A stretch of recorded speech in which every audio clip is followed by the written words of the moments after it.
Just this afternoon, I was discussing with my friend, and somehow the discussion led to the English words that we Igbos find a way to add our exclamation. For example, if you want to say exactly in Igbo, you say bam. Exactly, you hear bam. If somebody wants to say it's fine, they will say udode.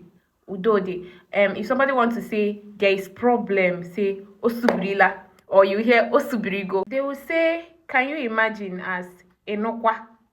Can you imagine enokwa? You would hear maybe a sign of surprise. You hear na na There's this particular one. I do it also that I don't know if it's to show surprise or that something is tiring. We always mention Obara Jesus. Obara Jesus in everything.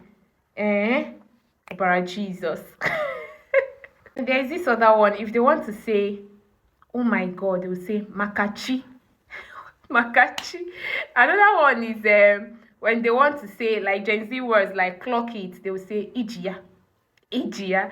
I don't know. Are there other Igbo exclamations that you know that Igbos find a way to put instead of using their English? They will say they will put that words even while using English words.